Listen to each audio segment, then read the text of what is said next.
ಎಲ್ಲರಿಗೂ ನಮಸ್ತೆ. ನಾನು ನಿಮ್ಮ ಜ್ಯೋತಿ ಕನ್ನಡತಿ.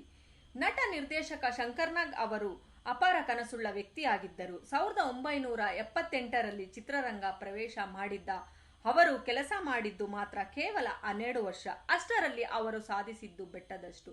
ನಟನಾಗಿ, ಸಿನಿಮಾ, ಧಾರಾವಾಹಿ ನಿರ್ದೇಶಕರಾಗಿಯೂ ನಾಟಕಕಾರರಾಗಿಯೂ ಅವರು ಗಮನ ಸೆಳೆದರು. ಸಿನಿಮಾದಾಚೆಗೂ ಅವರಿಗೆ ಕನಸುಗಳಿದ್ದವು. ಅದರಲ್ಲಿ ಪ್ರಮುಖವಾದದ್ದು ಮೆಟ್ರೋ ರೈಲು. 80ರ ದಶಕದಲ್ಲಿ ಬೆಂಗಳೂರಿನಲ್ಲಿ ಮೆಟ್ರೋ ರೈಲು ತರುವ ಕನಸು ಅವರಲ್ಲಿತ್ತು. ಆದರೆ ಅದು ಸಹಕಾರಗೊಳ್ಳಲಿಲ್ಲ. ಅಷ್ಟರಲ್ಲಿ ಅವರು ನಿಧನರಾದರು.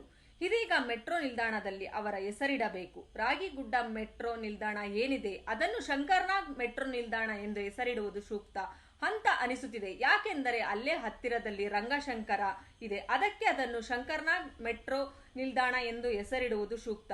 ದಯವಿಟ್ಟು ಈ ವಿಚಾರವಾಗಿ ಎಲ್ಲರೂ ಕೈ ಜೋಡಿಸಿ ಮತ್ತು ಈ ವಿಡಿಯೋವನ್ನು ಎಲ್ಲರೂ ಶೇರ್ ಮಾಡಿ.